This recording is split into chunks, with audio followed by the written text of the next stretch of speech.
Hi, இது ஒரு புது வகையான முறைப்படி தயாரிக்கப்படும் ஒரு தினமும் சாப்பிடக்கூடிய ஒரு வெண்டைக்காய் கறிங்க. இது பார்த்திங்கன்னா அதென்ன புதிய முறை அப்படின்னு கேட்குறீங்களா? தாளிப்பே கிடையாதுங்க. நோ எண்ணெய், நோ கடுகு, நோ வதக்கல், ஒன்றும் இல்லை. அப்படிங்க. இது எப்படின்னா வெங்காயம், பூண்டு, தக்காளி, பச்சை மிளகாய் இது எல்லாமே ஒன்றா போட்டுடணுங்க. போட்டுட்டு அந்த தக்காளியோட தண்ணி இருக்கும் இல்லைங்களா, அதிலே கொஞ்சம் வதக்கி விடணும். வதக்கி விட்டுட்டு இந்த வெட்டி வைத்த வெண்டைக்காய்களை அதில் போட்டு அப்படியே பிரட்டி எடுக்கணும். பிரட்டி வதக்கிட்டு இருக்கும்பொழுதே நீங்கள் கொஞ்சம் தண்ணி கொஞ்சமாக தான் விடணும் ஃபஸ்ட்டில். அப்புறமா ஒரு 5 நிமிஷம் கழித்து அடுத்த ஒரு 2 டம்ளர் தண்ணி விட்டுக்கலாம். ஸோ ஒரு அரை டம்ளர் தண்ணி விட்டு வதக்கணுங்க. வதக்கிட்டு இது என்ன வெள்ளையாக இருக்குன்னு பார்க்குறீங்களோ, இது வெள்ளையாக இருக்கிறது என்ன தெரியுமாங்க? கண்டுபிடிக்க முடியுதா? இதாங்க எறா.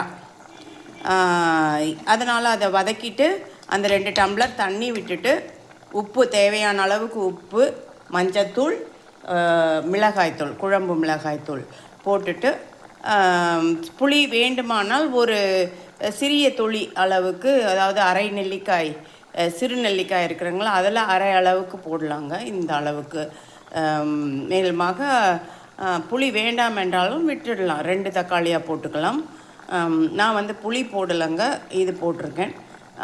பார்த்திங்கன்னா இதில் கொதிக்க விட்டு கொஞ்சம் கிரேவி பதத்தில் வரும்பொழுது எடுத்து காலையில் உங்களுக்கு இட்லி, தோசை இல்லை மதியத்துக்கு இருந்தால் சாதத்தில் போட்டு சாப்பிடலாம். அவ்வளோ டேஸ்ட்டாக இருக்கும். இது நல்ல ஒரு உணவும் கூட. இந்த வெண்டைக்காயில் நிறைய பலன்கள் இருக்குது. பயோ ஆக்டிவ் காம்பவுண்ட்ஸ் நிறைய இருக்குது. இந்த வெண்டைக்காயும் நான் 2006 2-3 ஆராய்ச்சிகள் பண்ணியிருக்கேங்க. பிஹெச்டி லெவல், எம்டிஎஸ் பல் மருத்துவர்கள் மேற்படிப்பு படிக்கிறாங்களே அவர்களில் ஒரு டாக்டர் பண்ணாங்க என்கிட்ட. அவங்களுக்கு நான் கைட் பண்ணேன். அப்போ பார்த்திங்கன்னா இதுக்கு அவ்வளோ பவர் இருக்குது. இந்த வெண்டைக்காய்க்கு நுண்ணுயிரிகளை கொல்லக்கூடிய பவர் இருக்குது. மேலுமாக பல விதங்களில் இது நம் உடலில் செயல்பட்டு நமக்கு நன்மை பயக்கக்கூடிய ஒரு காய் இது.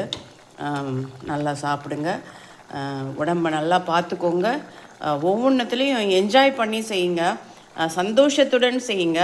அதில் இன்வால்வ் ஆகி அதில் நீங்கள் உங்களுடைய இன்ட்ரெஸ்ட், உங்களுடைய விருப்பங்கள் நிறைய இருந்தால் தான் எந்த ஒரு வேலையும் சிறப்பாக செய்ய முடியுங்க.